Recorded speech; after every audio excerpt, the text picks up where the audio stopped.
Hello, hello, hello. My name is Linda Peavy, and I'm the owner of LaPav Consulting LLC. I'm going to be the host for today while we talk about how to get grants for women-owned businesses and women-led nonprofits. So come on into the webinar. Again, my name is Linda Peavy, and I'm the owner of LaPav Consulting. I'm going to be your host for this evening as we talk about how to get grants, right, for women-owned businesses and women-led nonprofits. So as you come into the webinar, give your city or your state a shout out. I want to see who's with me tonight. I am here in Northeast Ohio, near Cleveland, where it is like for us, it is like a balmy 53 degrees because we know, right? If you know anything about Northeast Ohio, you know there could be a foot of snow on the ground. All right, shout out to Connecticut. Jasmine is representing Connecticut tonight. So as you come in, hey, oh my gosh, should I even? Okay, Douglas, California, and Quenisha, I hope I'm close. Hey, Tennessee, Oregon, 63 degrees. You've got a heat wave, Oregon. Latasha is representing from Connecticut too. We got Connecticut strong in the house tonight. Valletta is coming in from Philadelphia. Oh, good. Okay, great. I pronounced it right. Hey, Michelle from Riverside, California. Come on in to this webinar. We have a lot of information to share with you. Again, my name is Linda Peavy, and I am the owner of LaPav Consulting LLC. And I'm going to be your host for this evening, where we are going to talk about how we as women-owned businesses and women-led nonprofit can secure the bag, can get some of all of the grant money that is available right now for you. So those of you who know me know this is going to be a no fluff zone, okay? I'm giving you gems all night long. I'm giving you tea all night long, so get ready. And just so you know, yes, this is a recorded webinar. It is recorded because I'm going to go fast. I'm going to give you a lot of really good information. Don't worry, it is recorded, and I will make sure that everybody gets a replay of this webinar. So we're going to get started. The first thing I'm going to show you is like my 30-second TV commercial. And what it's going to do is just give you a little more information about me and what I do. And then we are going to get started with the presentation. Welcome. Hi, I'm Linda Peavy, owner of LaPav Consulting. My passion is to place your organization on the path to excellence. Are you struggling to communicate your message, reach target audiences, or secure funding? From marketing communications to grant writing, we achieve your goals. We've worked with high-profile clients and have secured $17 million in funding for charter schools and nonprofits. Call today to discuss what your success looks like and how LaPav Consulting can help. All right, so that's just a little bit about me. And what we're going to do is get started with the presentation. All right. And I want to make sure everybody is in the right place. So this is grant writing for women-owned businesses and women-led nonprofits.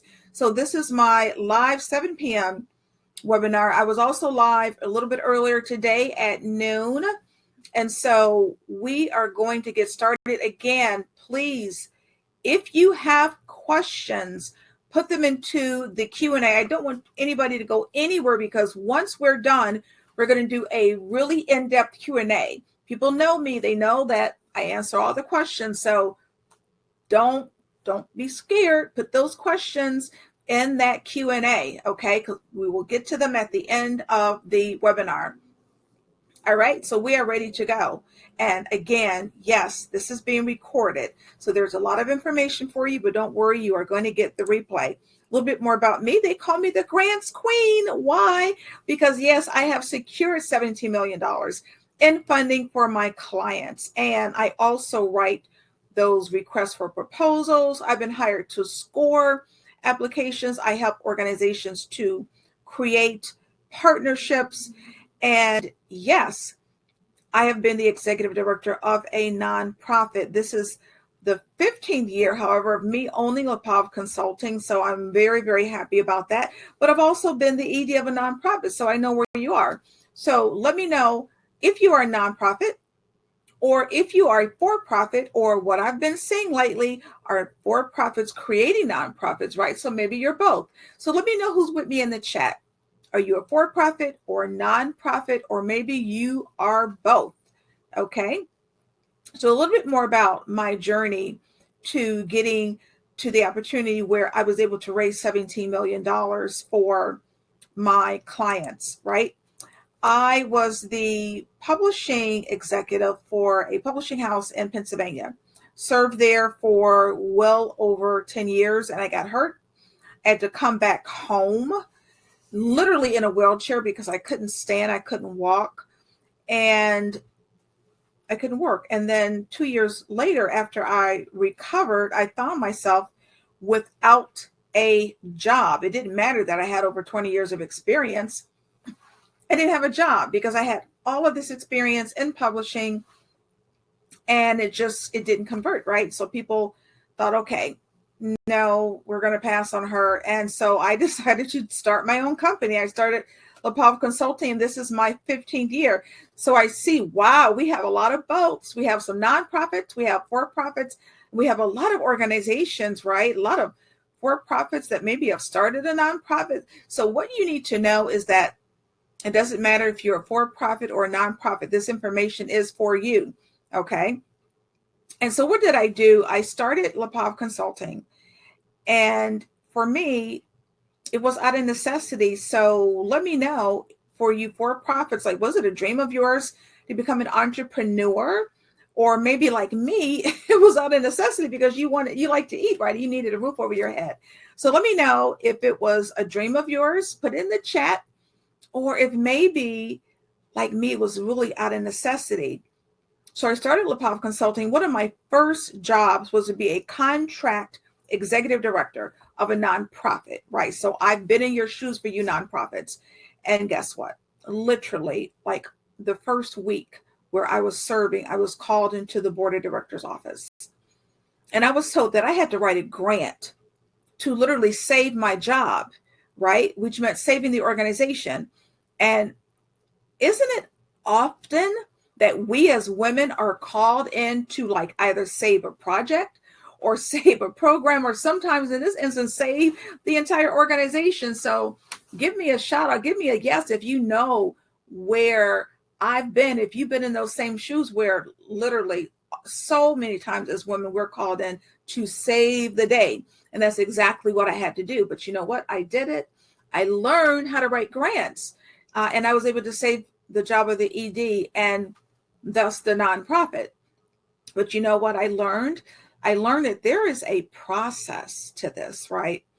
There is a connection between being able to write that grant and getting free money. You're going to hear that all evening long, that word free, because I'm all about giving you free tea, free resources, right?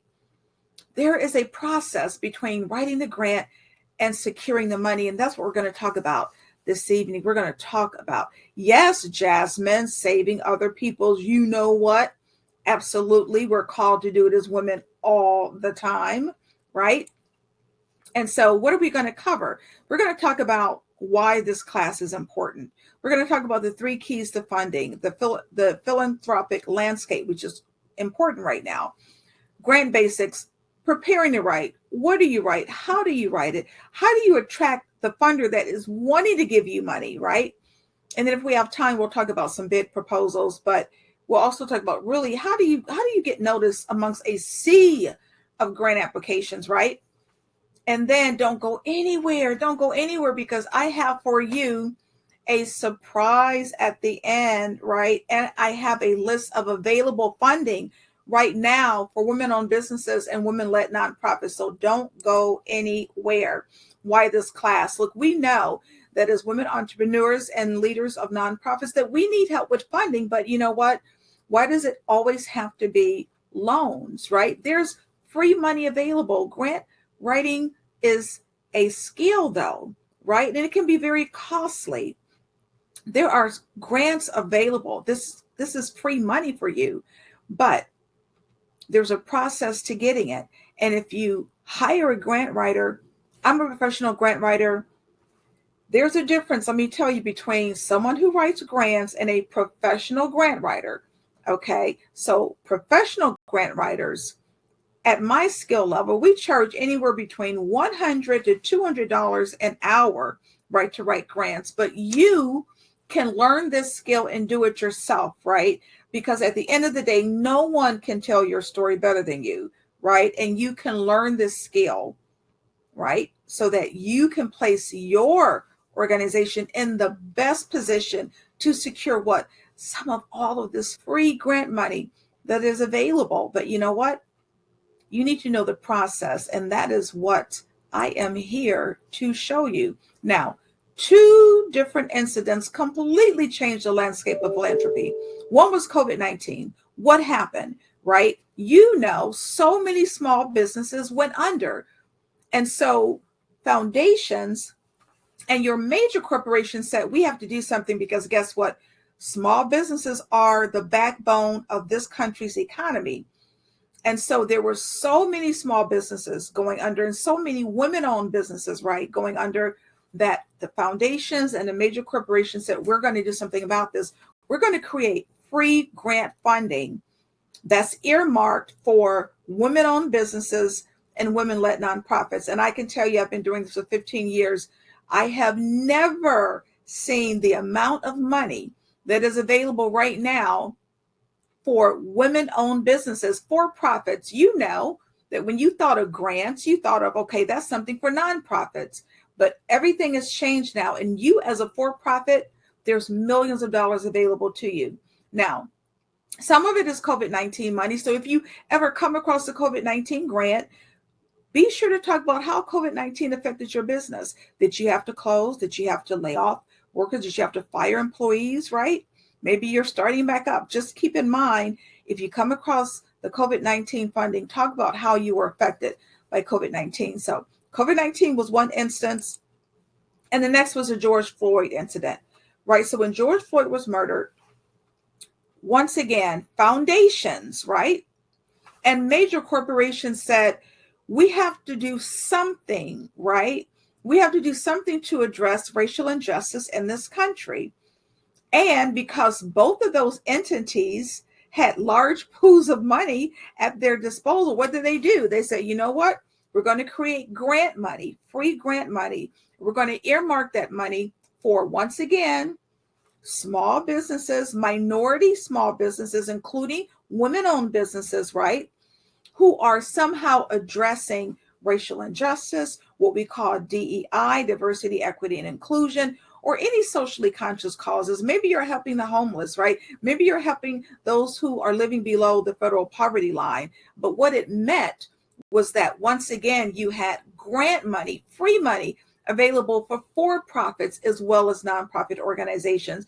But especially if you are a woman-owned business, and especially if you are a Black woman-owned business, there is grant money available for you. Free grant money. Now, what do you need to know about grants? Grants are not paid back. Okay. Now, just for the next 2 or 3 seconds, I'm just speaking to nonprofits. Okay.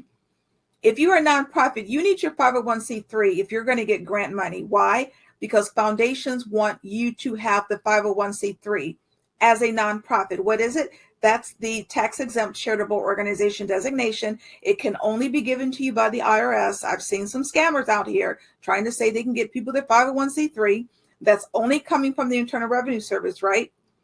It means that you are tax-exempt, but it also means that any of your donors, anyone that wants to donate money to you, can write that particular donation off as a tax deductible or charitable deductible on their tax return. So it's a win-win situation. However, what you really don't want to use is a fiscal agent. So what is a fiscal agent? A fiscal agent it's a nonprofit that already has their 501c3, right? You don't have yours, they have theirs. So they're asking you as a fiscal agent to handle the money for them, right? So if you do get a grant, which would be rare having a fiscal agent, the money goes to the fiscal agent, and then the fiscal agent gives the money to you. Well, We don't want that, and neither do foundations. That's why foundations don't want to deal with fiscal agents. If they're giving you giving you money, whether based on your program or your project, guess what? They want it to go directly to you, not through some third-party organization. So whatever you do, nonprofits, get your 501c3. The good news is that before it was taking literally 3 to 6 months to get your 501c3. Not anymore. The IRS, they're on top of it. And right now it's taking 6 to 8 weeks to get your 501c3. So just for you nonprofits, get your 501c3. It's going to be worth it. Now, everybody, look at this slide here. This is about annual funding, right? How much really is available? Because too many people thought, okay, we're in a pandemic. There's no money available. People have stopped giving. This is just from foundations alone, right? There's so many other sources of funding, but this is just from foundations. Look, in 2021, it increased to over $90 billion. There was a 3.4 increase from 2020. And when those 2022 numbers come out, it's going to be even higher. Look at this number. There's over $90 billion available. Now, look, ladies, we're not trying to be greedy, right? We only want a little bit of this $90 billion. We're not even asking for all of it, right? We just need a little bit. Can you imagine what a little bit of $90 billion could do to your organization? You could open it, you could grow it, you could hire employees. So I want you to put into the chat, I just need a little bit. I just need a little bit. Into the chat, I want you to say it. I just need a little bit. Look, we're not trying to be greedy. We just need a little bit of the $90 billion. And guess what? I am here tonight to show you how to get just a little bit, right, of the $90 billion. We're not trying to be greedy. We just want a little bit, right? And can you just imagine what you could do? Right. And Quenisha, just a little bit. Is that Willie Dean? Just a little bit. Rhonda, just a little bit. Amanda, just a little bit. Not trying to be greedy. Angie, just a little bit, right? We just want a little bit of the $90 billion. We're not trying to be greedy. We just need a little bit to make our dream a reality, right? Next, how do you prepare to write grants? Okay, so that's where many of you make a mistake. You get the application, you fill it out, you send it off, and you wonder why you get a rejection letter. You have to prepare to write grants. And what I want you to do is just hone up a little on your writing skills, right? We know there's 5 basic writing skills. We're only going to do it number 5, editing and rewriting. Why? Because I do not want you submitting an application that is full of grammatical errors, right? I'm a professional editor and a professional writer. I use Grammarly. Grammarly is unbelievable. It is so fantastic. And if you use Grammarly, put that into the chat. What is it? It is an editing software tool. It will help make you a better writer. Okay, it edits as you go along, making sure that any grammatical mistakes are taken care of. It will actually suggest some of the sentences that you should be using. Now, homework for you. Download this article, improve writing skills dramatically by doing these 15 things. Thank you so much. Erica is helping me tonight, dropping that link into the chat. Make sure you download it. This is from our friends at Grammarly. It is going to help make you a better writer. So make sure you download that article. Okay. Now, how else do you prepare to write grants? You get your documents in order, your employer identification number, right? Your 501c3 tax exempt determination letter. That's just for nonprofits. Okay. Don't use that fiscal agent. All right. Now, your for-profit, you need to make sure that you are legally allowed to do business in your state. Now, every state is different, right? In Ohio, you have to have a business license to do business in the state of Ohio. I was giving this webinar a couple of months ago, and a young lady said I was absolutely right because she was applying for a grant in her state. And she said she was the only one that got the grant. And there was stiff competition, but nobody else had their business license, right? So make sure that you know, one, if you're in a state that requires a business license for you to operate, go to your Secretary of State's website. This is more homework for you. Your Secretary of State's website, and make sure that you know whether or not you need a license. And if so, if you do need a license, make sure that you have a current license and that you are legally allowed to do business in your state, right? What else do you need? You need a list of your board members. You need a list of your staff. Your letters of support are important, right? Because they indicate to that foundation and that funder that you have support from your community, or you have support from your vendors, right? So who could they come from? They could come from a pastor, your church, community leaders, any vendors that you work with, and they're going to write to say that, yes, they believe in the work that you're doing and that they are in support of you receiving grant funding. Next, your audit financial statement. Now, not all applications require this, but if they do, you're going to need to have your CPA complete the audited financial statement. All right. Next, your current operating budget. Now, if you are a startup, yes, you still need an operating budget. Why? Because that operating budget will determine for you where you should be asking for grant funding, right? And at the end of the day, you need to know how much this is going to cost you. You have a startup, you have an idea, but you need to know really what is this going to cost. And when you create that operating budget and you go line by line, you may see, okay, I have money to maybe pay the lease, I have money to hire people, but you know what? I didn't think about marketing. I need money for marketing. Okay, I need to get a grant for marketing. It will help you determine where you need funding for the gaps that you have where you don't have funding. Okay, so whether you are a seasoned organization or whether or not you're a startup, you need an operating budget. Okay, also you list any other funding sources that you have, because no foundation wants to be the only organization giving you money. Why? Because grants are not guaranteed in year 2. And if they're the only support that you have and they don't give you that grant in year 2, they don't want to show the responsibility of you going out of business, right? Or you having to close. So if you have any other funding sources, let them know. And that could be other grants, right? But it could also be in-kind donations, right? So any other funding that you're getting from an outside resource, list that in the grant application, okay? Grant components. Now we're on to what to write. So we're going to go through the typical components of a grant application. We'll go through each one, and then we will spend a little bit of time talking in depth about every single component. So what are these grant components? Your summary, mission, history, leadership, description of your organization, your statement of need, describing your program or your project or service, your community partnerships.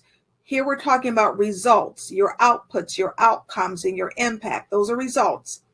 Whatever your staff members are or whomever they are, that's going to be in charge of your program or your service, your board, right? Your budget, and then sustainability, right? So this is what you're going to be writing about. Now we're going to how you're going to write to make sure that you're in a good position to secure grant funding. We'll start with the summary. What do you need to know? You always write it last. It's going to come first, so do not be fooled. It is the first part of the application, but you always write it last. Why?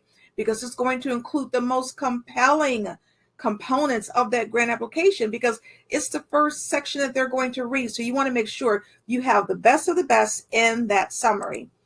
All right, next, your mission vision. Now, all of you should have a mission statement, but do you have a vision statement? Because you're going to be asked for your vision statement. What is that?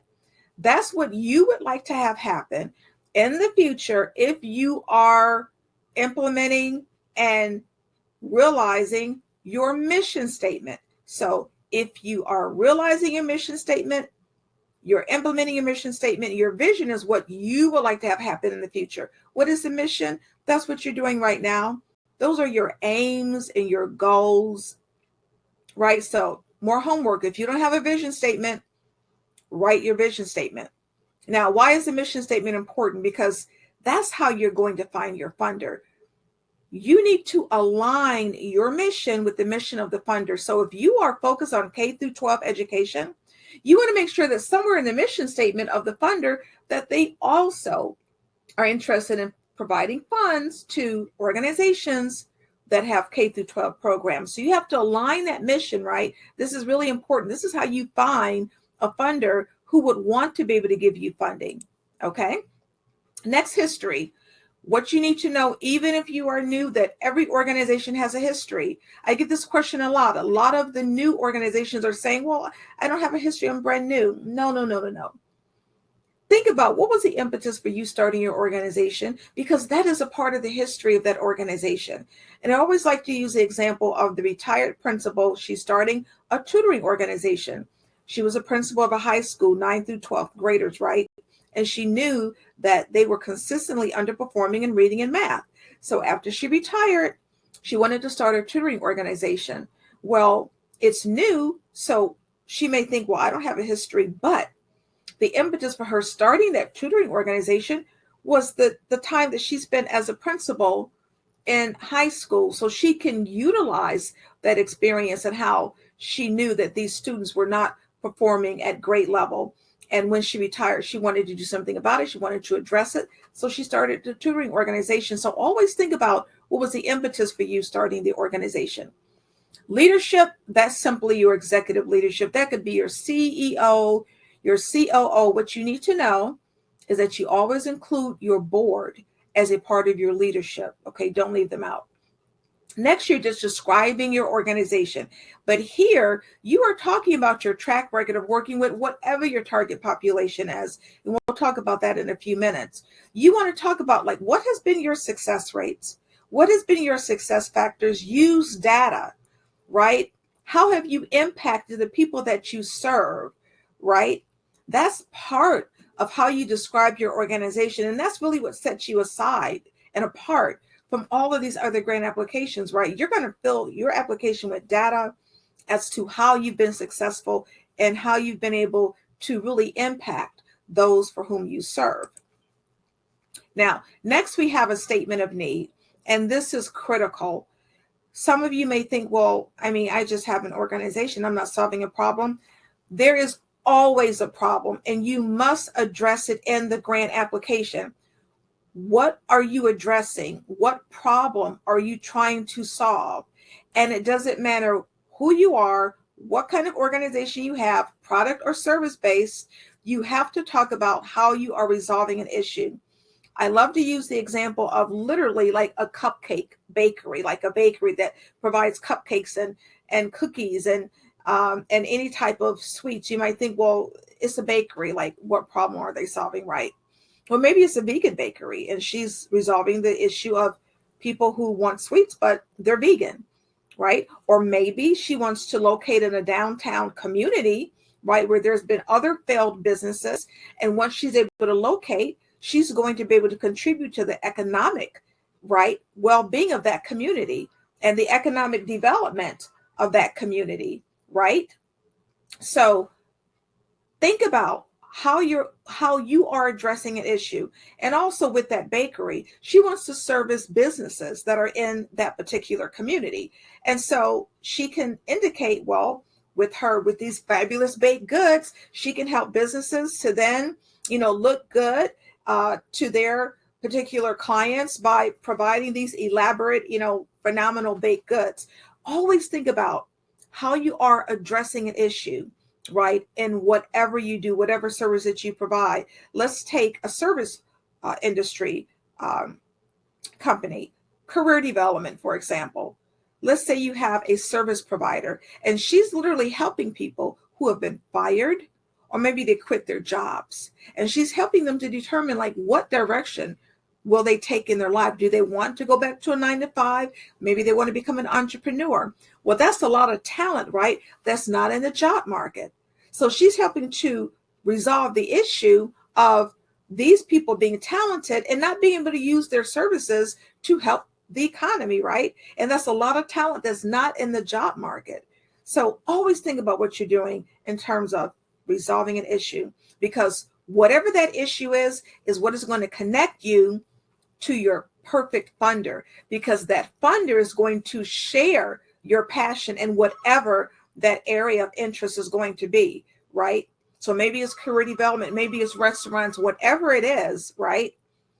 That's how you find the funder, because you want to make sure that they share whatever your interest is, right? Now, how do you find the information? How do you find these funders that may share the same interests that you have? 90% of foundations don't have a website. I'll say that again. 90% of foundations do not have a website. So how do you find out information about them? Well, one thing you can do is check the 990 form. What is the 990? That is the tax document. That is the tax form that foundations have to submit to the IRS. It is a gold mine of information, right? Not only will it include the board members, the senior leadership of that organization, but if you scroll to the back of that 990, there will be a list of everywhere that organization has donated to. And you're going to look for organizations similar to yours that they gave money to. So if you are an equestrian organization and you provide horses to help heal veterans, you're going to look to see if there's a similar organization on that list of where they've donated money to, right? And if there is, maybe that's your match. Maybe you want to pursue funding from them, right? Well, how do you get the 990? You could easily pay many different websites that allow you access to 990 forms, or here's that word again, free. You could go to this particular website and download any 990s for free. projects.propublica.org/nonprofits. Okay. Free. So you can literally go to this website and download any 990s for free. I tell you, they are a gold mine. So don't sleep on 990s. Okay. That's right, Jasmine, ready for your perfect funder. And this is how you go about finding it. Now, next, we're going to talk about on the grant application, your target population. What you don't want to say is, I help everybody. No. You cannot help everybody. You have to think about who would be best served, right, by your service or your product or your program. It can't be everybody, right? This is how you hone in on that perfect funder, right? Maybe it's based on gender. Maybe your organization is for women. Maybe it's based on ethnicity. Maybe it's for African Americans. Maybe your product is based on those who live below the federal poverty line and it's all about income. Maybe it's based on age and you work with senior citizens, right? Or maybe let's say you have a daycare center, right? Maybe it's based on kids that are under 5. Maybe it's based on your geography, right? Maybe you want to just really work with the population that's within your local community, or maybe it's regional, or maybe it's statewide. Whatever you want, you will be able to find in terms of demographics at the census.gov. Don't sleep on the census, right? Census.gov/quick facts will give you demographics, right, that you're going to need. So let's go back to that daycare center, right? She wants to open up in a community.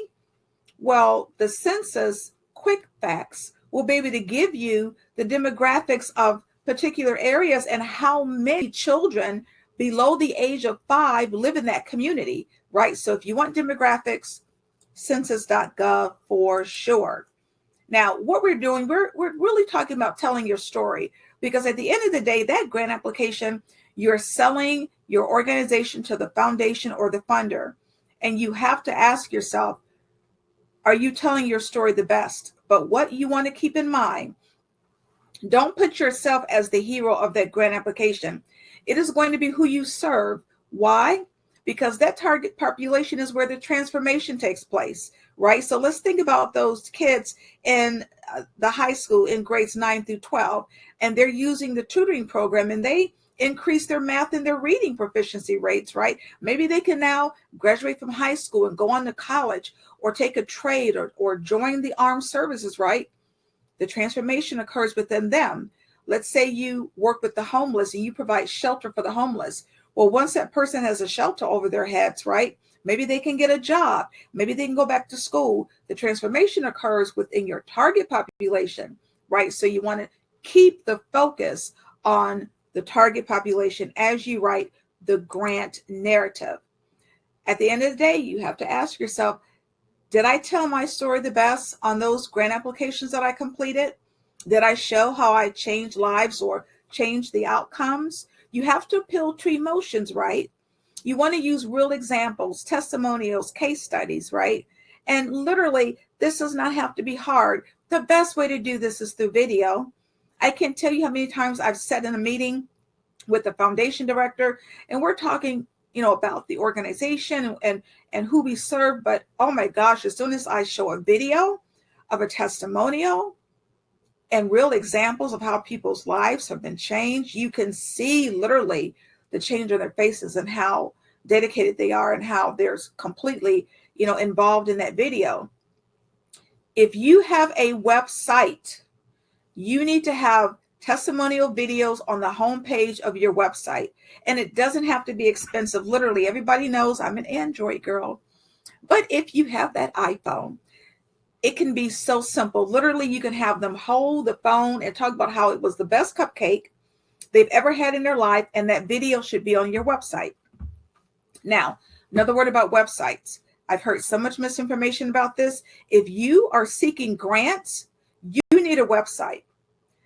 Your website is one of the first places that foundation is going to go to learn about your organization. So do not believe that your Facebook page is sufficient. It is not. You will need a website. Now, my particular website designer is also a developer. She literally has more than 25 years of experience. If you're interested in talking to her, and she's very affordable too, put your email in the chat. Because I tell you, I've heard horror stories about what some people are charging these organizations to just create a simple website, right? I mean, there's no way it should be thousands and thousands of dollars now. It can be done economically. So if you're interested in speaking to my web designer, who I think she's phenomenal, drop your email. But whatever you do, you need to have a video, right, on your website showcasing what you do. And again, it doesn't matter if it's that bakery and the people are talking about the cupcakes, or that person that was helped by your career development services and maybe they found a job or they have become an entrepreneur. It needs to be on the home page. Okay. Now you have a decision to make with grants. Are you going to be asking for operating dollars or program project dollars, right?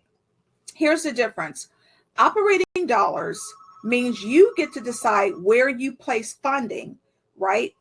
So if you get operating dollars, you could put the money towards marketing, towards, let's say you have a brick and mortar and you need to pay the lease, or IT, you decide. Or let's say you have a particular project or service that you're providing. Let's take that restaurant, and let's say she wants to, for example, have a delivery service. And so she's looking for money to pay for her delivery service. So that would be like a specific project, right? You can ask for either, but this is important. You should be applying for multiple grants, right? From multiple organizations. So you can apply to Foundation A for operating dollars. You can apply to Foundation B for program project dollars, right? But what you also should be doing is applying to multiple foundations for the same need. Okay, let's say you need $20,000 to hire a 1099 worker. You should be applying to Foundation A and Foundation B for the same $20,000, right? Now, let's say you get both. All of a sudden, you find yourself with $40,000. What do? What you're not going to do is give the money back. We don't give grant money back. No. What you are going to do with that same 1099 worker, so maybe instead of hiring that person for 6 months, you can now hire them for a year. Or maybe instead of paying them one rate, you can pay them another rate. You have to make sure you're still spending the money on the same purpose for which you put into the grant application. But what I want you to hear is that you should be applying to multiple foundations for the same need, okay? And also different foundations, one for operating, one for program project needs, right? Just always consider, like, where is your greatest need, right? Where do you really need money the most, okay? Next, how do you describe your project or your service? You're going to talk about your track record. Like, how have you been successful? Or if it's something new, like a new concept, why will it be successful? Let's take the principal, right? She's going to be using project-based learning to teach her students and high school through the tutoring program. Well, she has to make sure that project-based learning has been utilized successfully, right, to teach urban students in high school. So if it's something new, just make sure you do the research right to say that it's going to work with your population. But whatever you're doing, when you're describing your project or your service, please talk about how it is addressing some issue, right, that you are wanting to resolve. Now, next, community partnerships are critical. I find this section of the grant application on almost every application I've seen for the last number of years. What does it mean? A lot of for-profits think, oh, I don't want a community partnership because I might have to share part of my profits. No.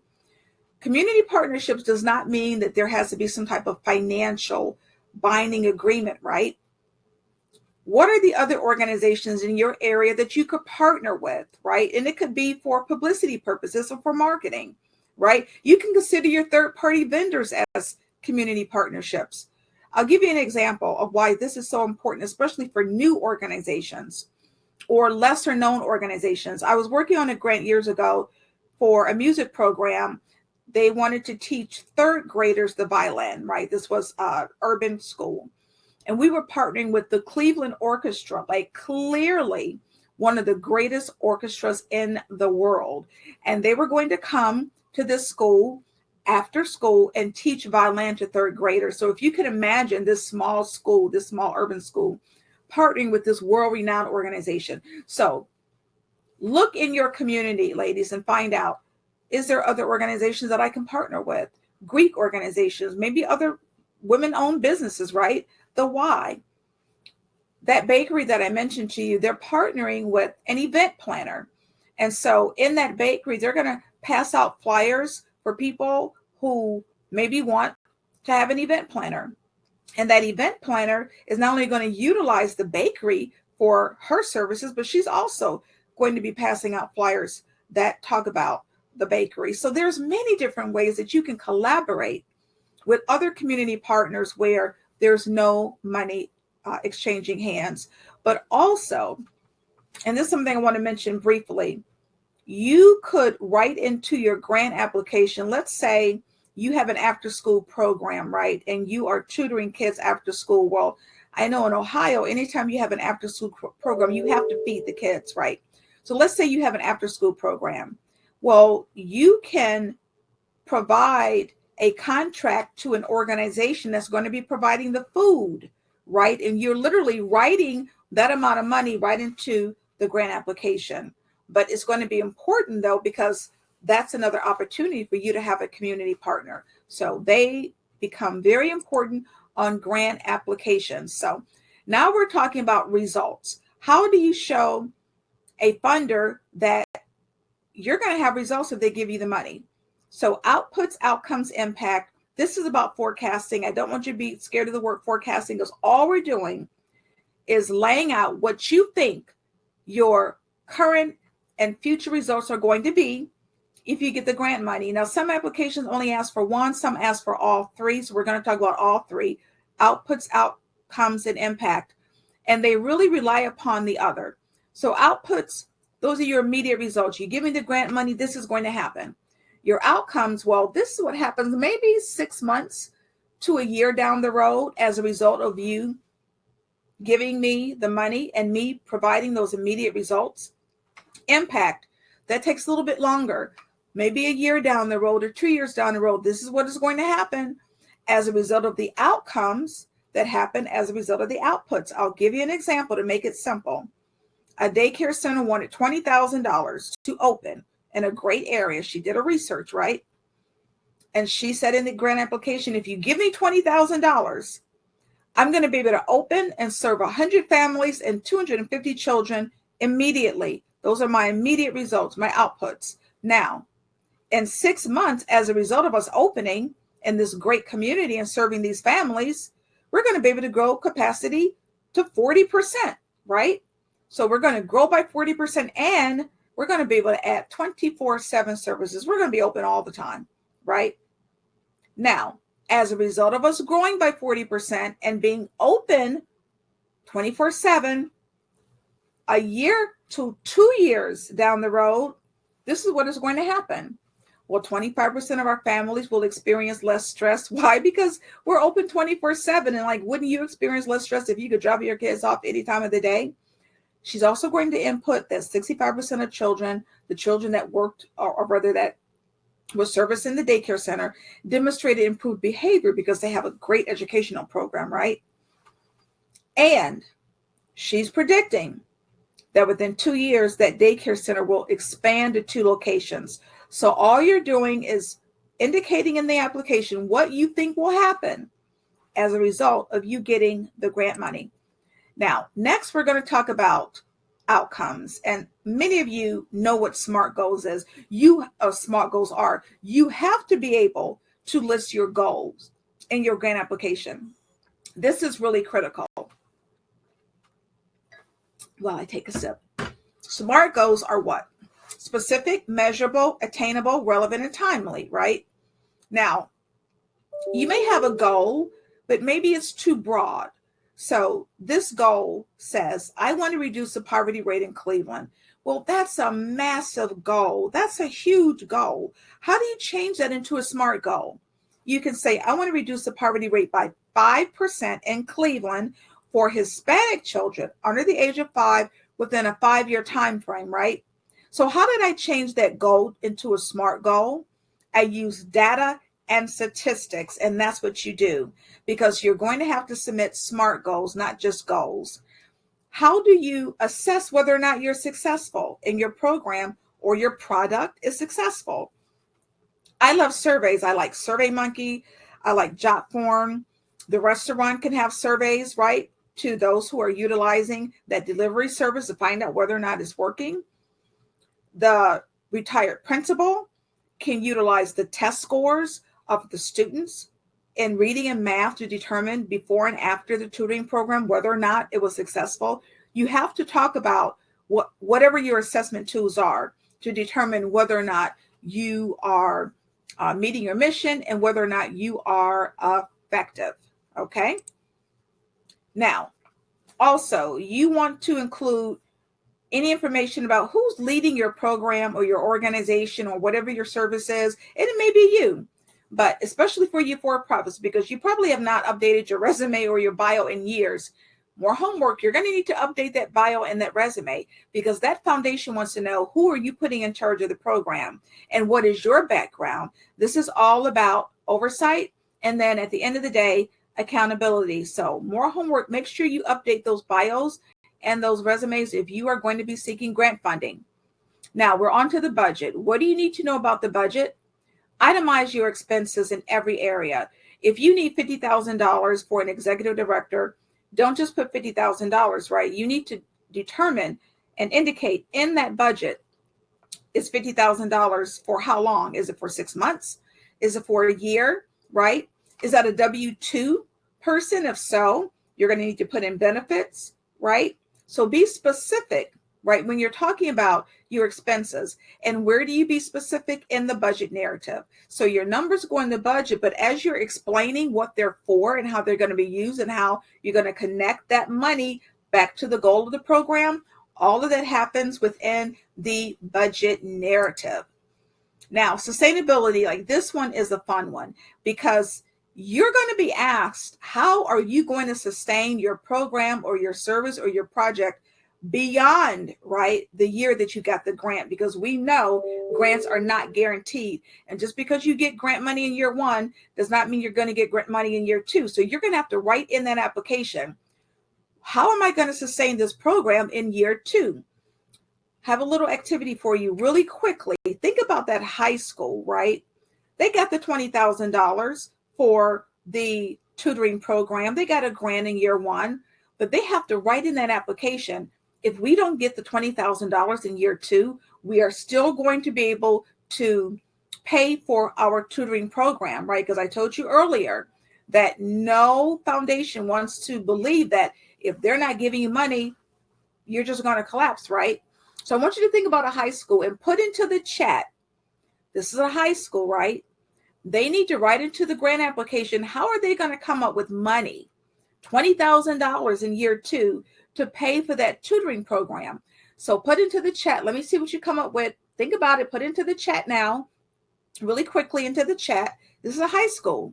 How are they going to put into the application that they can come up with $20,000 in year 2 in case they don't get the grant, right? So let me see what you have. Let me see what you're coming up with. So yes. Fundraisers, right? They could talk about, okay, well, we're going to do fundraisers. Exactly, Amanda. Sponsors, right? Sponsors. How about a car wash? How about a bake sale, right? How about selling school merchandise, right? What about a talent show or a musical? You have to be really creative, right, Jerica? Car washing, exactly. So I want you to think about ways in which you will need to put into your grant application. Look, if I don't get the money in year 2, we're still going to be okay. I'm still going to be able to survive. This program is still going to go on because I'm going to do X, Y, Z. Okay. And that's what you're going to put into the grant application. Christina, that is perfect, right? A carnival. I bet that happens a lot. That is fantastic, right? A fun run. Yes, absolutely. Like the walks or the runs. I mean, golf, Tammy, you're spot on, right? So this is how I want you to think about this grant application and coming up with ways in which you are going to be okay in year 2, even if you don't get the money. So these are some do's. And if you don't take anything else away from this webinar, listen to me closely. Please meet with the funder first. Meet with that funder. I have been in meetings with foundation leaders where I've heard them say, if I get applications and that person has not called me, has not emailed me, has not met with me, it may be going in the garbage. Now, not all foundations do that. Some foundations don't even want to meet with you. They're like, well, download the application, complete it, and send it off and don't call us, right? But if you have the opportunity, please meet with the funder first. Why? Because in that meeting, you are going to get information about that grant that is not on their website. They're going to get information about you that's not on your website. Literally, I've set up meetings where after 30 minutes, the client was able to walk away with funding. Just literally last month, I was able to set up a meeting between a client and a foundation that never heard of this nonprofit before, but their missions aligned because they were both really supporting veterans, right? And literally after 30 minutes, he walked away with $30,000, like after 30 minutes, and the foundation didn't even know him, right? But that's how important that meeting is. Over a month ago, maybe about 6 or 7 weeks ago, same thing happened. Set up a meeting with the nonprofit and the foundation. And after a 30-minute, and we're not even talking about in person. Okay. These are Zoom meetings. 30 minutes later, the organization was guaranteed $5,000. And then they committed to providing $30,000 over the next 3 years. So please meet with that funder first. Now, timeline. Please. Grants are deadline driven. And I tell you, if they tell you 4:59 p.m. and you submit that application at 5 o'clock p.m., you're going to have a bad day. It's going to be a bad evening for you. It's going to be bad because it's not going to be accepted. Please adhere to time management. Also, address each question. So if there's a question that doesn't pertain to you, don't leave it blank, because if you are using an online portal and you leave answers or if you leave the questions blank, rather, with no answer, it might be rejected because that particular program may think it's an incomplete application, and that's not what you want, right? So if there's a question that does not pertain to you, instead of you leaving it blank, just put NA, right? We don't want to have any applications rejected because you didn't complete a particular question. And next, I talk about this mindset of winning because it is so important. I do not want you to think that, oh my gosh, I can't do this. This is too hard. I can't write grants. The grant world has changed completely, right? No longer do you have 200-page dissertations for grants, okay? Literally, I looked at $2 million grants within the last couple of months, and each grant wanted a 15-page double-spaced application with no with no attachments, right? So that's basically 7 single space pages, right? Especially the for-profit grants, 2, 3, 4 pages max. Like that's it. 2, 3, 4 pages max. So please don't think that you can't do this. You do this. You can do this, but you cannot think going in that I'm not going to get the grant or there's no way I can do this. No. People that look just like you and me, women-owned businesses, women-led nonprofits are getting grants every single day, right? We know the money is there. So please approach this from a positive perspective, right? So these are some don'ts. Don't use cookie cutter answers based on a template. Look, I love templates, okay? But what I don't want you to do is just utilize one grant application, copy and paste everything, and stick it into 20 different applications. No, because every application needs to be seen differently. You might want to answer the question a little bit differently, right, on every application. But templates are great for information like your history, like your mission. So I'm not saying use a template. They're great. They're fantastic. I just don't want you to copy and paste everything from one application directly into the next, because it is not going to work, even with AI. And I will be providing some training in the future on how you can use Chat GPT and some other artificial intelligence programs to help write grant applications easier. But no copy and pasting everything word for word. No. Next, don't ask for too much when approaching a funder for the first time. Now, some grant applications, they will tell you, right, how much money you are going to be asking for. They will tell you it's a $5,000 grant or a $10,000 grant. But there are some organizations, especially community foundations, they don't give you the amount.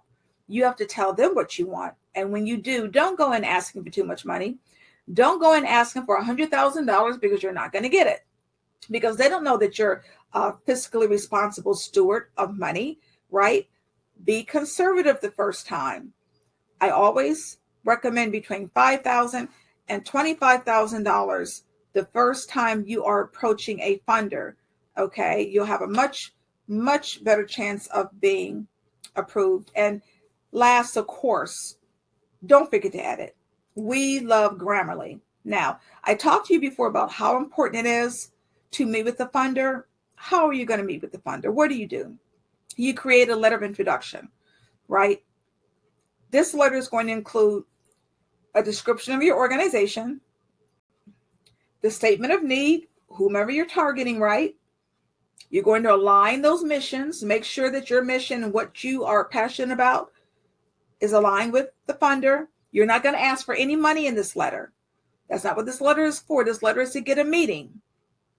Now, you can get a reference to find out who to send it to, or you can use that 990, right, and get the information. Because remember, 90% of foundations don't even have a website, right? But let's say you get the person's name. Do you have their email address? That is what you need, because what I don't want you to do is send it to like info@abcfoundation.org. It'll be lost in the hemisphere somewhere. Okay, you need a real email. And ladies, I've been giving you the tea. I'm telling you, this is the teapot here. Getemail.io is like the best thing since sliced bread. It will literally give you the email address of almost any person anywhere in the world that works for an organization, right? I use it all the time. I get email addresses of people in Italy, Germany, France, you name it. Okay. It is unbelievable. All right. And it is free for like maybe the first 10 to 15 emails, right? So use your freebies wisely. And then it's about maybe $60 a month, right? It's certainly worth it for me. It may be worth it for you, but you'll get 10 to 15 free emails. But it is amazing, right? You literally can find people's emails so that when you send that letter, you're sending it to the right person at the right email. Okay. This is critical. Now, next, we're going to talk about how do you find the money? Like, show you the money. I'm going to show you the money. This is how you find the money. This is how you do grant research. These are some of the major portals that you can use to find funding. The first one is the Foundation Directory Online. It is the leading source of information in the United States on grants. It's about $50 a month, and they give you the organization. They don't necessarily give you open grants. They give you grantors and funders, listings of funders that you can then communicate with. Instrumental.com is a lot pricier. It's about $200 a month, and they give you the funder and the open grant application plus the $9.90 plus training plus a lot of other information. But again, I think it's really pricey. Grants.gov, you know that's the single source of federal grants. For you faith-based organizations, the Lilly Foundation, that's the largest funder of religious organizations. That site is free. Grants.gov is free. If you have a lot of educational programming, I suggest grantgopher.com. Grantwatch.com, I personally love, is one of my favorites. And it's about $20 a week. They give you a lot of last minute grants, and they actually give you the grant application and the funder and the deadline and the criteria. Like, they're great. And they're about $20 a month. I'm sorry, $20 a week for GrantWatch. GrantStation is about $200 a year. However, they often have specials for nonprofits that's completely free. So make sure you look to see if grantstation.com, if you are a nonprofit, if they're running one of those specials where you get a year subscription for free, which is normally about $200 for the year. And they have grant openings. And for you for-profits, yes, you can search all of these different portals to find out whether or not there are grants for you as a for-profit organization. Now, for the minority organizations that are with me, urbanawarenessusa.org is Black-owned, and they have tons of information that's geared for Black-owned organizations, Black-led organizations, and their resources, some of their resources are free, so you can at least sign up for their free workshops and free portals that they have where you can get additional information, and then they have some paid services as well. So this is just an example of how you find your perfect funder, right? This is the homepage of GrantWatch. And so in the middle there, you see, you check, am I a nonprofit? Am I a business? Am I an individual? And then you put all this data to the left where you see apply filters. You want to talk about what kind of grant do I want? Do I want a federal grant or a foundation grant? Do I want a local grant or a national grant? And just a piece of advice, please start local. That's where your initial money is going to be most of the time. Don't overstep and completely ignore your local foundations, because typically that's where you're going to start really getting your grant funding. Now, you can apply to national organizations and local organizations simultaneously, but please don't overlook and just like step over your local foundation. So you put that information in there. Are you looking local or nationally? And then who is your target population, right? Who are you serving? Your subject area. I usually have a lot of fashion designers on my webinars. That's arts and culture, education, business, industry. You put all that information right into this portal. You push a button and out pops with GrantWatch all of the grants that are available to you based on this criteria. And literally, this is like $20 a week. So, take $20 and start finding your funders. Now, these are specific opportunities for you as a woman-led business or nonprofit. Now, helloalice.com, you absolutely need to know about. It is the largest portal of grants for women-owned small businesses, right? It's free right now. And I heard that they're going to start charging a subscription price. So it's, get in while it's free. It's free right now. Facebook has a Black Creators Grant Program that I've received one of those grants. Amber Grants for women, they give away $10,000 every single month. National Association for the Self-Employed, they have growth grants for women of color. I call these a credit card grants, MasterCard and Visa. They both have grant programs for you as a woman of color.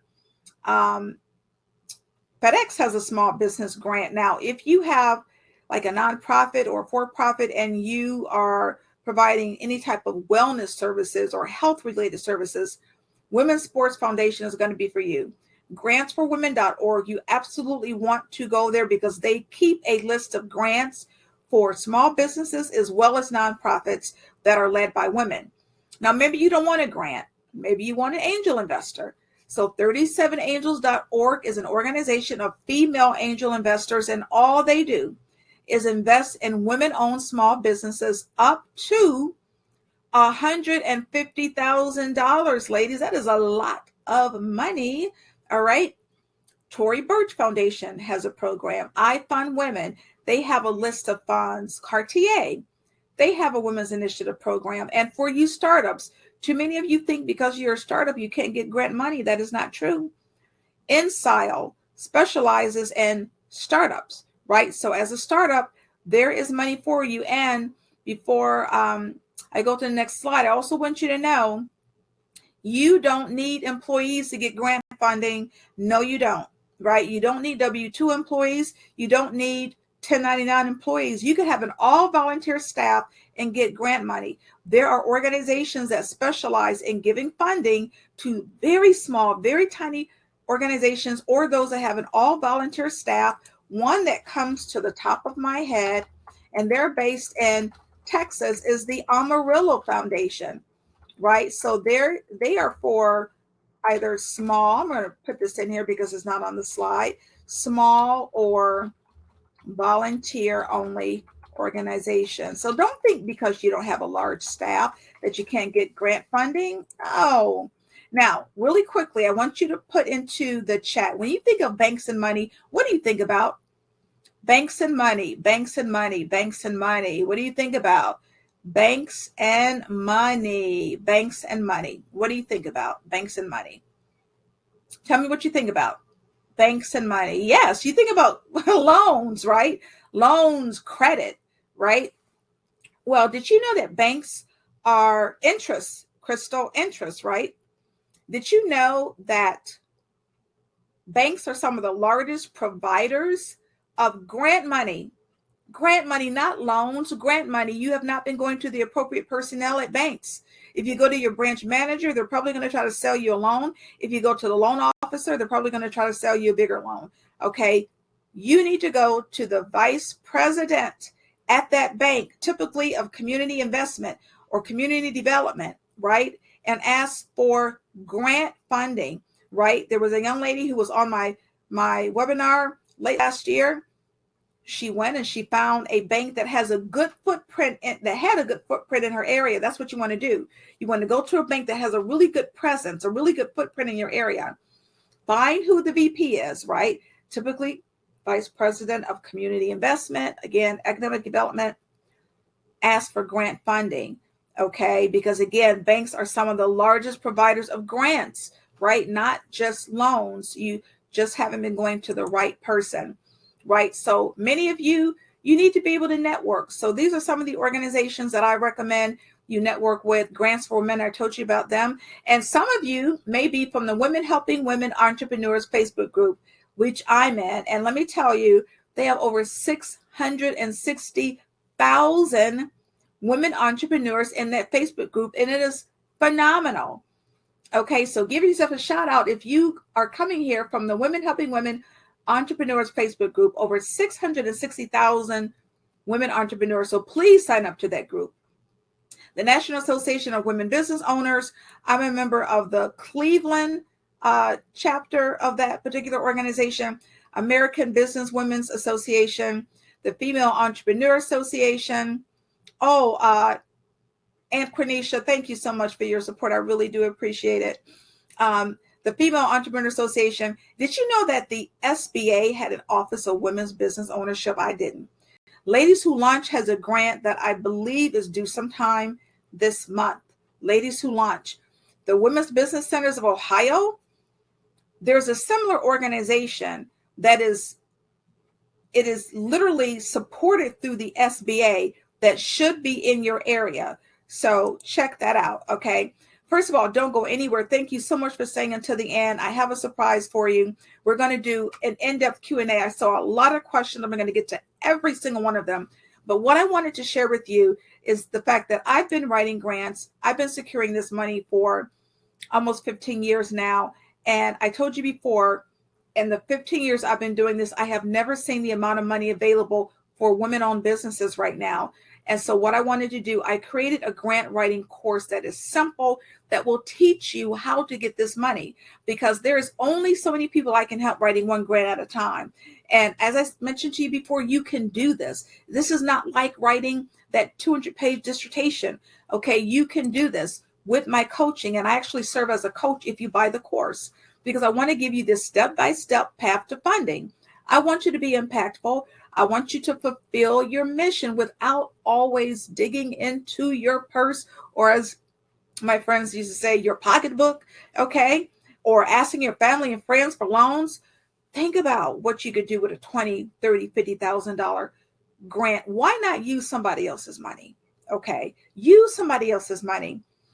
This course will literally cut at least 50% off of the time it's going to take you to find and write grants. I get so many questions. Is there a grant for this? Fill in the blank.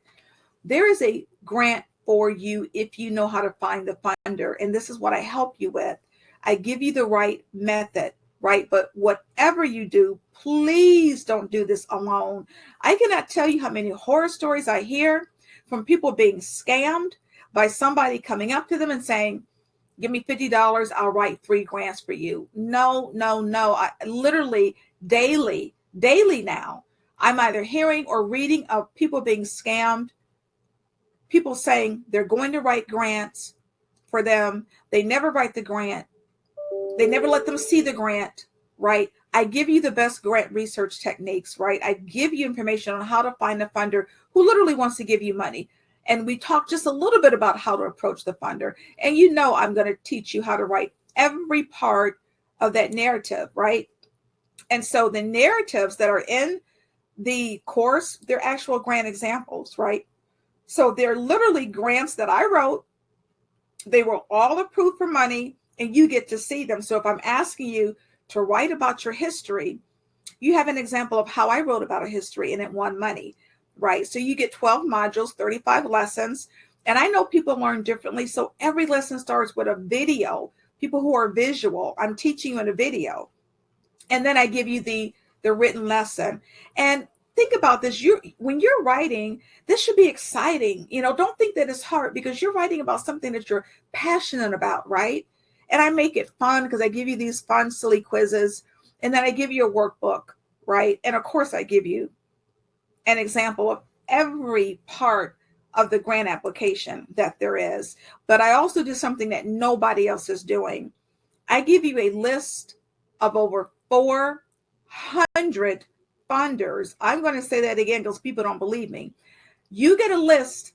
Actually, it's 450 now, because I'm adding a list of 50 new organizations that just give to entrepreneurs. So it's a list of over 450 funders. So it's like you're ready.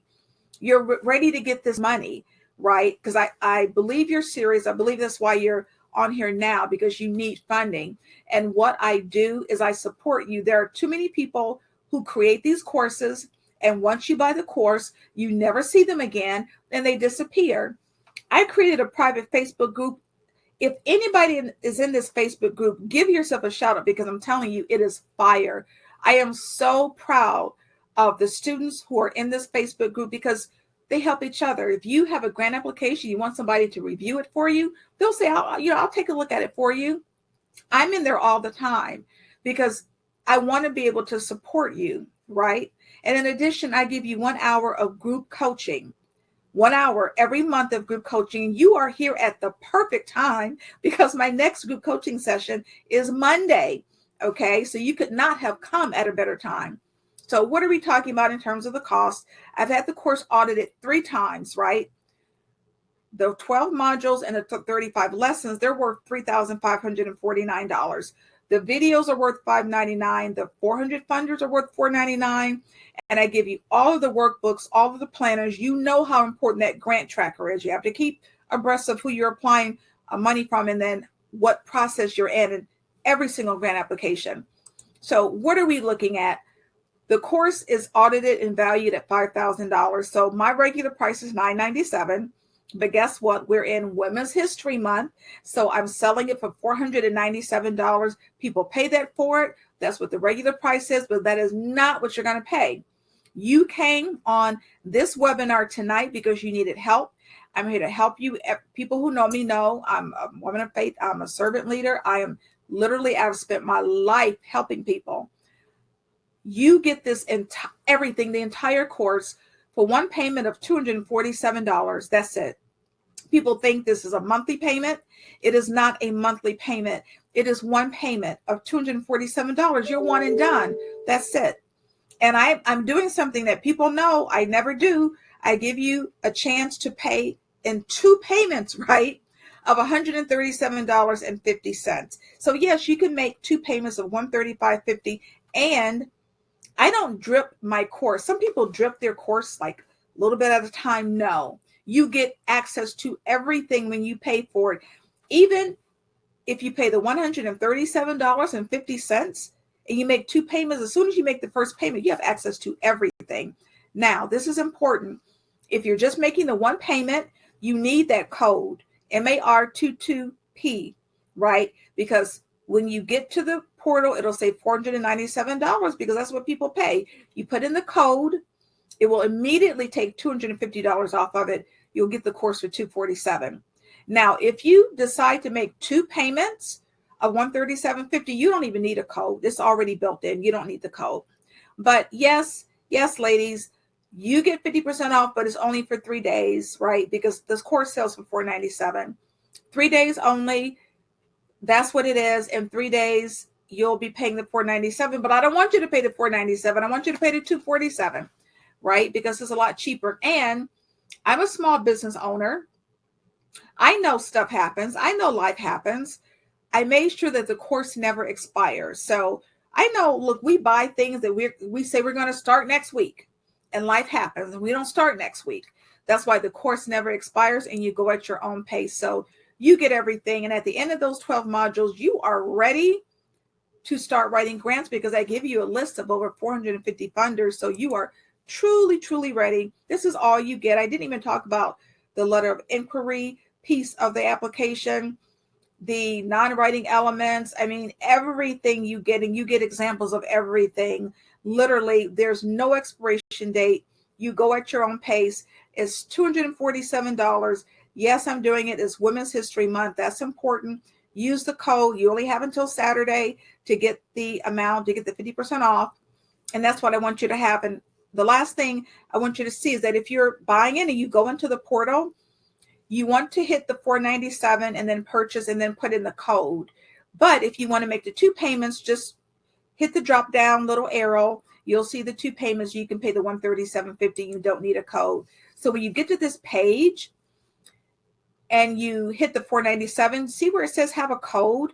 You put in the code and then we'll take off $250 immediately. Now, many people want to meet with me privately, one-on-one, and you can do that, right? It's normally $495 for the hour. But if you buy it, when you buy the course, you can get it for only $195. And that's me with you one-on-one. I do a deep dive in your organization so that you have a clear picture, and then I answer all of your questions, right, within that hour. Why is this important now?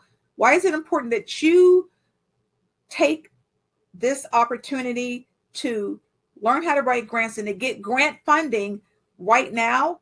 Not only because the next coaching session is Monday, but this is important. Not all grants are available all throughout the year. There are organizations like Walmart and Verizon. They will tell you, we give grant funding when it's available. When it's gone, it's gone. So I do not want you to wait. Whatever you do, don't wait.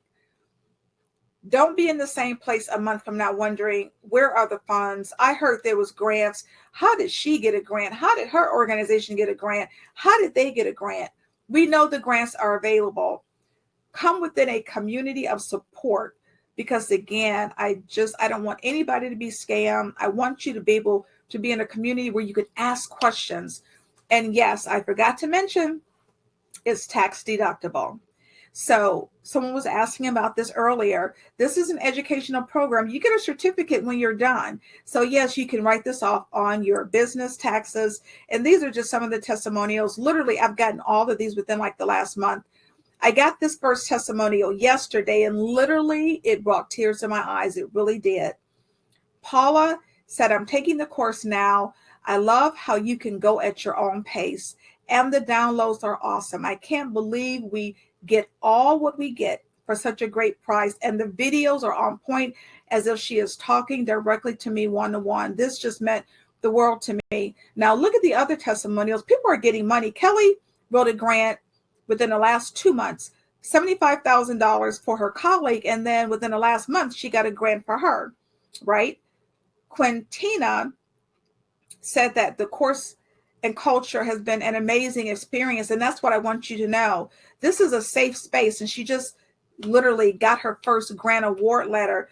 Farah, and I can't make this up, Farah got 5 church grants for her mom. So all of you faith-based organizations, if you buy the course and you go into the Facebook group, you want to talk to Farah, okay? Reverend Smith just said that the tools in the course, she was able to get $35,000 for her church ministry. So it can work. I'm here to support you. I'm here to help you. I hope to see you in the Facebook group. I hope to see you in the group coaching session on Monday. And above all, I want you to get this money. So for all of you who are left, I want you to put into the chat, because sometimes you have to speak it into the universe. I'm ready to get grant money. All of you into the chat. Every one of you that's left into the chat. I want to get grant money, because we know the money is available, right? And it's time to get it. It's time to get this money. All right. So it's time for Q&A. So I'm going to start with the Q&A. I'm also going to go over to the chat too, but I'm going to start in the Q&A. That's what I'm talking about. Melanie, Diane, and Quenisha, Crystal, Amanda. I got another Crystal, Roberta, Angela, Keisha, Michelle, Sean, Latasha, Valletta. It's time to get grant money. Like, we are not waiting. Please, this money, some of this money is not going to last, right? We're in the first quarter. It's time to get grant money. Now, Mina, the Facebook group name is Grant Writing for Non-Writers. When you buy the course, you will get the invite to join the Facebook group. So don't worry. You'll get the invite to join the Facebook group. I'm telling you, it is lit. It is fire. You should see what I posted in there. Over the course of the last 2 days, I think I put 5 new grants. All right, Donna, Doris, Carice, Colette. It's time to get grant money. Absolutely it is. It's time to get grant money. Amanda, yes, it's time to get grant money. All right. Willie Dean, the Facebook page. When you buy the course, you will receive 3 emails, right? One email will be a welcome letter where you set up your account. And everyone listen, you set up the account, you create your username and your password. That's it. You have access to everything. A second email you will get with a link to the Facebook group. You hit the link, and then that will send an invitation for us to admit you to the Facebook group, right? Lydia, Tammy, you want to get grant money? Absolutely, absolutely, absolutely. All right, so questions. John, can you get grants as a sole proprietor? Absolutely, you can. Of course you can. That's the for-profit, right? You don't have to be a corporation to get grant money. A lot of these small businesses that you see getting grant money, they're what's called solopreneurs, right? They don't even have a team, right? So absolutely you can get grant money as a sole proprietor. Linda, do you have to have good credit to receive grant funding? Oh, that's a great question. So I am not familiar with grants requiring good credit. Like, I'm not familiar with any grant checking your personal credit before they give you a grant. And I've been writing grants for 15 years, and I don't know of one organization that checked anybody's credit before they gave them a grant. Now, there's such thing as a business credit. You can have personal credit, you can have business credit, but most organizations don't necessarily check business credit. That's available typically through Duns and Bradstreet, but that's a whole separate conversation. But I'm not familiar with organizations that check personal credit. Again, if you have some business credit, like if you have a business credit card, they might check that, but personal credit, no. So Roberta, will you be posting these grant research for us to copy them down? You will get a replay of the entire webinar. So when you get the replay, you can go as slow as you want and copy anything down that you want. All right. John, do you have to have an LLC to get grant funds? Absolutely not. So the LLC is a limited liability corporation, right? So that's just one particular kind of company. There's your sole proprietor, there's your LLC, there's your partnership, there's your corporation. You can have any of those and get grant funding. Absolutely.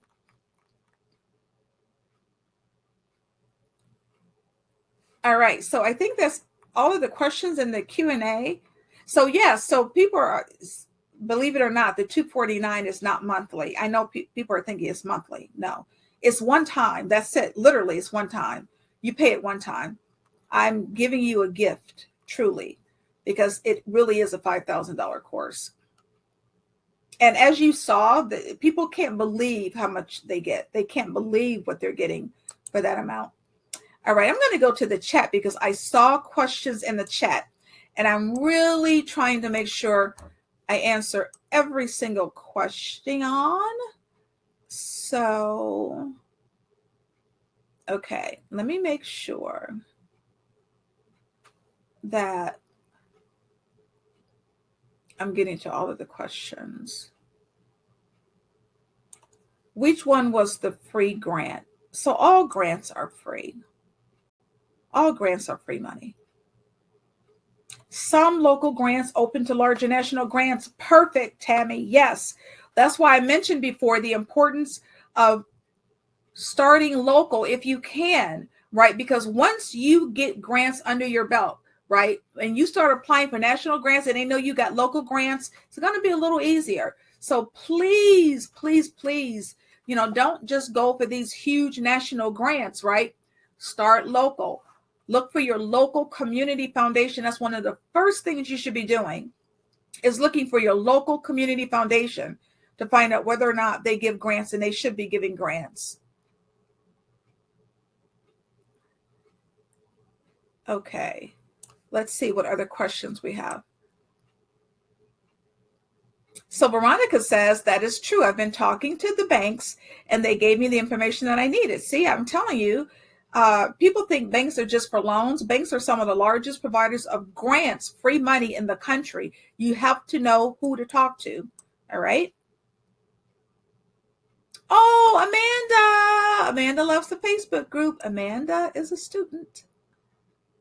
Oh, Diane is in the course now. It's amazing. Oh, Diane, bless you. Yes. Yes. Thank you. People know I'm a woman of faith. I'm telling you, I've been a servant leader for my entire professional career. It didn't matter who I worked for, what I did. Now I have my own company. I am here. I am here to serve. And I know people always tell me, Linda, like, you give away like way too much. But I'm here to be a blessing to somebody. All right, let's see. Thank you, Veronica. This is a great deal. Yes. So to get the license, it's like I said, it's different now in every state, right? There are some states that do not require you to have a business license. So don't think you have to get it. I know in Ohio it's necessary, but I heard from a young lady in another state and it was not even required. So please don't think you have to get it. It depends on your state regulations, right? It depends on your state. So Taisha, can you help with getting our 501c3? I don't, but I have someone who does. So if you need help getting your 501c3, send me an email, which reminds me, please put these 2 emails in your safe senders list because I want to make sure you get the replay. The replay is going to be emailed to you. And we're going to try to email it tonight.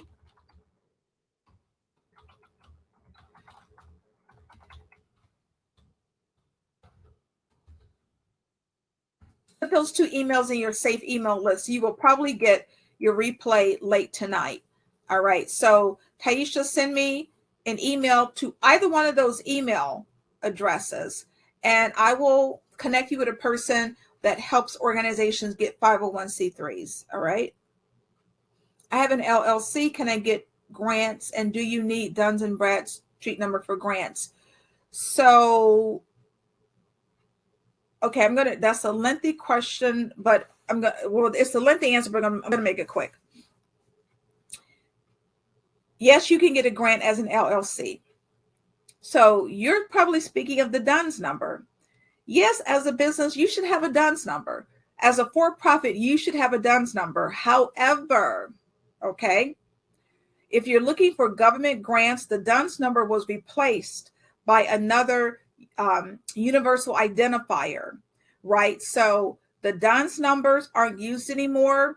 You have a universal identifier. So if you're looking for government grants, you're going to need that universal identifier. And there's a process that you can go through on sam.gov where it will show you how to get your universal identifier instead of your DUNS number, right?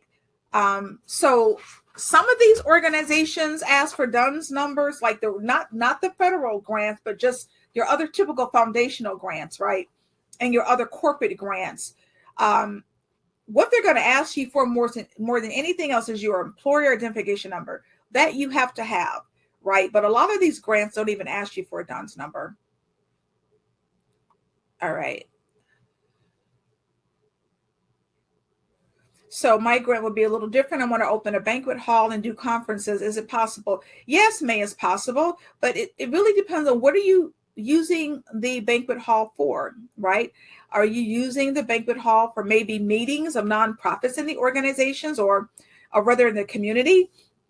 So it depends on what do you want to do. It has to be more than just, I want to open a banquet hall and do conferences. You have to be more specific, right? Because at the end of the day, you want to match with a funder. So who are you targeting, right? Who are you targeting?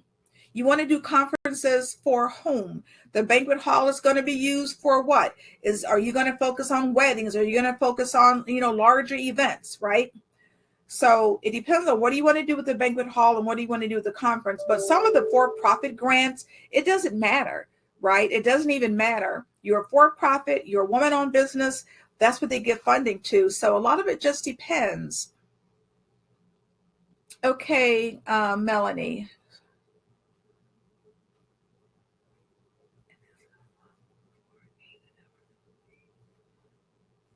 So Melanie, it depends on what you need money for, right? Like, what do you need money for? What is your business for? Who are you targeting? Because keep in mind, who is your target population? You can't help everybody. That's how you get to that perfect funder. Who are you targeting? Because you want to make sure that organization has the same type of mission and interest that you have, right? So just make sure that you focus on, like, who are you targeting? Oh, Lavon, thank you so much. Oh, Chris, thank you. Are grants possible to get for mental therapy services? That depends on what you're asking. So are you asking if there are grants available to open up a mental therapy service so that you provide mental therapy to your clients? If so, there's probably billions of dollars, not millions, billions of dollars available for anything in the mental health field, mental therapy, psychoanalysts, anything in the mental health field, because it has become really a priority for the federal government to address this issue of mental wellness. There is so much money available. Thank you, Chris. Yes, so I want to be able to help you. And something else I wanted to mention for those of you who are left, I've been in business 15 years and I know a lot of people. So when you ask me questions in the group session and in the Facebook group, maybe it's not even about a grant. Maybe it's just about help, right? You just need some direction. I'm happy to provide some of that information. There was a young lady who was in the group session that we had last month, and she had a product, right, that she had invented. She had a patent on it. And she was like, I've been having difficulty bringing it to market. And she had a patent. Well, I happen to know the lady that's called the inventress. She is a consultant to Shark Tank. She has products on HSN, QVC, Shop TV, right? And she is a very close and personal friend of mine. So you know what? I connected this lady to the inventress, right? Because I happen to know her. And this lady said she had a patented resource, right? She had a patent on the resource. So I knew that it would suit her well to meet with my friend. So that's the kind of help that I can give you if you give me the opportunity to do so. What is the website to apply for the grants? I gave you many, many, many websites. So when you get the replay, there's tons of websites where you can apply for grants, right? So some of them you can apply for the grant that is available. And then there's another slide where you go in and you find grants, right? You go in and you find some of the grants that are available. That's to grant research. Okay, but I also gave you a slide of available grants. So you'll see that on the replay.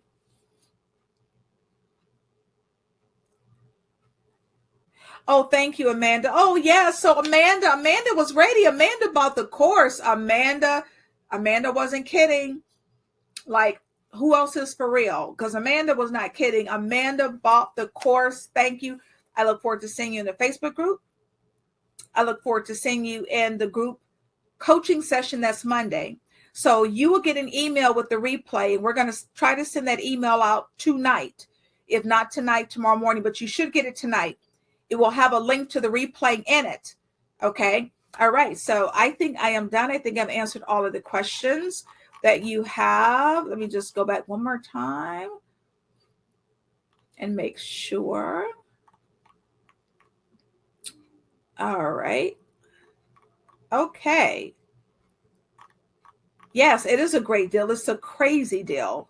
Like my coaches always tell me, like, your courses, like, price crazy. It should be like 5 or 6 times that amount. All right. What is the link to sign up for the course? So go over into the chat, Carolyn, and if you could put the link,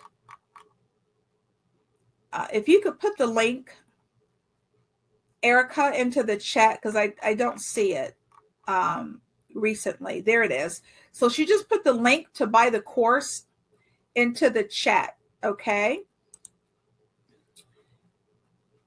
I'm going through one more time. You'll be given the Facebook. Okay. All right. I think we are done. Yay. So whatever any of you do, whether or not you buy the course or not, what I don't want you to do is be in the same place a month from now. I don't want you to be thinking, why am I not getting grants? I heard there was grants. This person got a grant. How on earth did this organization get a grant and I don't have a grant? Because there's no reason, right? You can come into a community of support. You can ask your questions. I'm telling you, the Facebook group is lit. You should see it just from today. Okay. They're in there helping each other today. Okay. I have to say this to you because I'm so proud of them. They are starting like a co-working session. Like, these people are serious. Like, you need to be ready to get grant money. When I say you need to be ready to get grant money, you need to be ready to get this grant money, right? To be in this course and to be in this Facebook group, because the money is available. We saw that it was available, right? I mean, it is phenomenal. It is phenomenal. Angel was ready. Angel wasn't playing. Angel was ready. Angel bought the course. Angel, I will see you Monday, because I want to do a deep dive about your organization. When you come to that session Monday, we're going to do a deep dive into your organization. Diane says she loves the group. Yes, it's about helping each other, right? We're all in this together. So I believe that is it. So again, people, I would love to be able to help you. I would love to be able to help you. And for $137.50, I can. All right. That's the lowest. Those are 2 payments. If you pay that, you get the whole session and you make the other payment in month 2. Whatever you do, please, please, please move forward. Invest in yourself. Please invest in yourself, right? Keep in mind, everything's tax deductible for the course, but please do this for yourself. I want to thank you so much. I know you could have been somewhere else tonight. You decided to be with me. I am grateful that you were here and that you were able to listen, and hopefully you learned something from me tonight. I hope I put you in a better place than you were when we started, right? So, and some of you, I'm going to see you in the Facebook group tonight, and others I will see you on Monday. So hopefully I will see you there. Please have a safe night. Have a blessed night. I wish you all the best. All the best. I feel your passion through the screen. I really do. I wish you all the best, and your passion and what you're wanting to give to the world, I think is remarkable. I think you're absolutely remarkable. So thank you so much. And thanks for joining. And again, my name is Linda Peavy. I'm the owner of LaPav Consulting LLC and creator of the grant writing course, Grant Writing for Non-Writers, Keys to Winning Grant Proposals. And I hope to see you soon. Bye-bye.